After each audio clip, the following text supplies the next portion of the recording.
pangarap na makapagsayo sa isang malaking entablado. Dahil sa tulungan, dahil sa mga pangarap, may kanya-kanyang pangarap, may kanya-kanya tayong layunin, nagtulungan po ang mga grupo para ho kami makasali sa Sinulog Festival. As Pilar Youth Dance Company, naghahangad po kami ng mas malaki pa pong entablado. And yeah, this is a dream, as Sir Mark na sinabi, na isang pangarap lamang po ito na maidala namin yung mga kabataan o madala namin ng Las Piñas, lalo na sa national competition po. Napakasarap sabihin na ngayon, papunta na po kami ng Cebu City to compete with Sinulog. Nakaka-overwhelm po ang mga tao sa Cebu. Sobrang babait, paano sila makitungok sa mga tao. Even na hindi nila alam yung mga, mayroon tayong language barrier, pinipilit nila. And nakikita mo sa sarili nila na even na hindi nila kayang magsalita ng language natin, na Tagalog, pero tinatry nila para lang ma-accommodate nila tayo. Sinulog Festival is one of the grandest festival here in the Philippines. Hindi lang po tayo pinagbubuklod ng iisang relihiyon, pinagbubuklod din po tayo ng mga kultura. Kaya nga po yung pagiging isang Cebuano, sa tingin ko po talaga, napakasarap nila kasama. Pagka sa na-feel ko po kasi na-experience ko sa Cebu, nagiging aswan po talaga. Kasi kung paano po talaga sila makitungo sa tao, at mararamdaman mo po talaga yung pamamanata po nila. Kasi kung sa relihiyoso po talaga, sobrang relihiyoso po nila.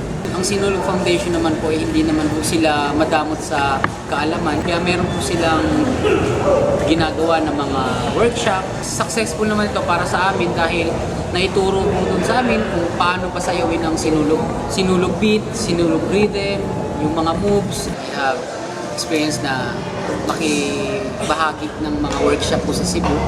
Nakilala ko po ang different contingents like Carcar City, Lumad Basacanan. Napakagaling po nila and dun talaga sila nagpo-focus sa disiplina po. Hindi lang po sila nagko-compete by the competition. Nagko-compete po sila by their heart. Ang pinaka-inspiration po namin dito is fighting spirit. It's a pride po na parang maibalik namin, lalo-lalo na po ang NCR at ang Las Piñas po sa entablado sa nasyonal. Bilang tubong Las Piñero po, alam ko po kung paano po namulat sa Las Piñas po. May share namin sa bawat isa yung konsepto ng Las Piñas. By the help of Sir Mark, na siya po mismo ang umattend ng mga seminaryo sa Cebu po, hindi nga po madamot talaga ang Sinulog Foundation when it comes to learnings. Lalo na po ang pag-alala at pag-aaral ng kultura ng mga taga-Cebuano. Kailangan po namin, especially, maglikom po ng mga dancers. Ang una pong ginawa namin proseso ay nagpa-audition po kami, namili po kami ng mga dancers po talaga, at willing po na mag-commit po sa pagsasayaw. Then after po nun, doon na po kami nag-research po about sa culture ng Las Piñas. Yung costume po namin kasi po sa Las Piñas po talaga, more on ano po kasi yung Las Piñas flowers, flowery green. Awarded po siya sa isa sa pinakamalinis na city po. Hindi po lahat kasi sa amin is dancer talaga. Pero nakikita po namin yung dedikasyon at commitment po ng bawat isa na matutunan po talaga. So when it comes to that po, is nakikita ko naman na inaaral po talaga ng bawat isa. Lalo-lalo na po yung sa formation, yung styles, and yung genre po. Iba-iba po kasi yung genre, galing po yung mga dancers namin.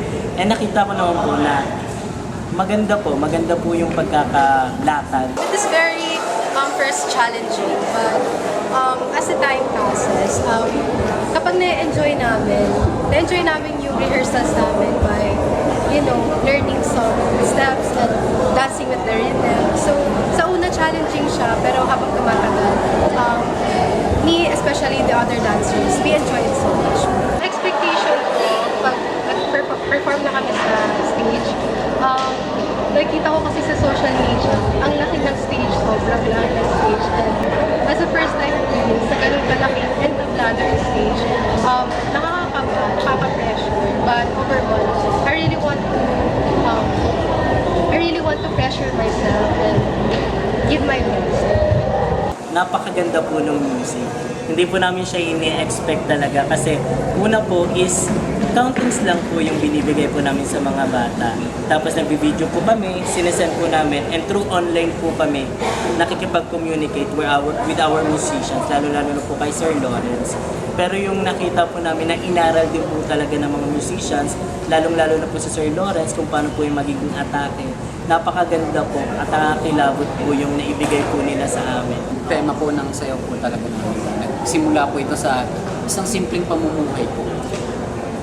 Bigla pong dumating ang isang masamang kalamidad at doon na ho na naging salot po sa lipunan ng mga water lily kasi ito ay nagdadala ng pagbara sa mga lagusan ng tubig. Ngunit, biglang naisip ng mga Las Piñero na itong problema na to ay kayang solusyonan.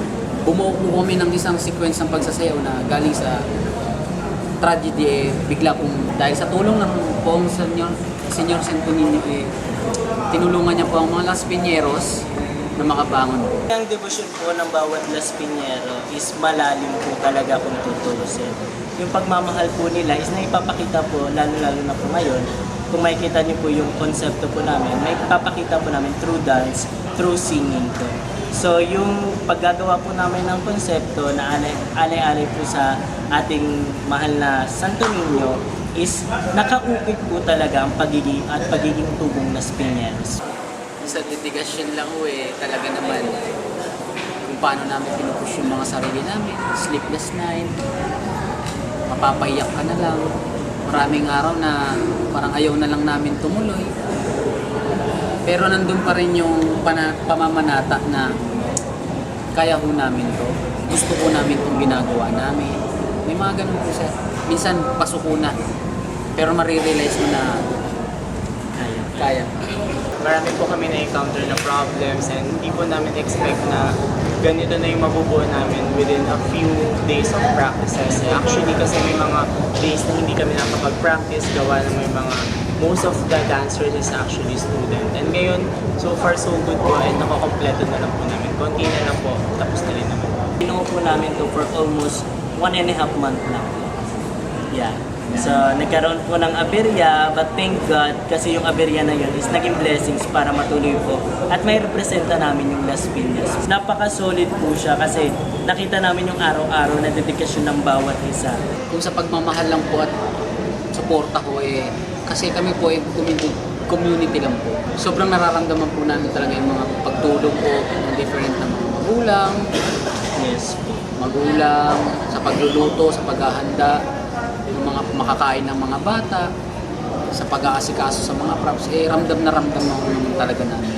And thankful din po kami sa barangay ho natin na tinutulungan din naman po, hindi man po financial, pero doon po ma-feel po pa rin yung pag-aalaga, pag-aasikaso nila sa atin.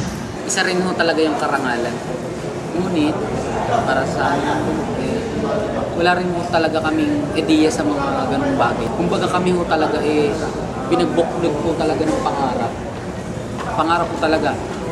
Dream na makasayaw po talaga lahat ng bata sa, hindi lang po sa barangay event, kundi po sa malalaking event talaga po, national event po talaga. Kung maging inspirasyon ba namin yung ibang cities, siguro po nabibilib kami sa kanila. Proud na po. Pero yung puso po kasi talaga namin po. Parang ito po yung gusto namin Kumbaga, ito yung inspirasyon namin. Ito yung dedikasyon na pinupush namin po. Nasa sa mga sarili po namin. Para po sa lahat ng mga taga Las Piñeros, para po sa inyo po itong hinahanda po namin.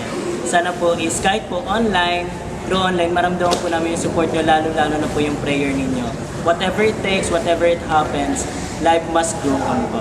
So, ayan, supportahan niyo po kami sa darating na January 18, 2026 for the grandest Sinulog Festival 2026 po. Kita-kits po, Cebu. Las Piñas!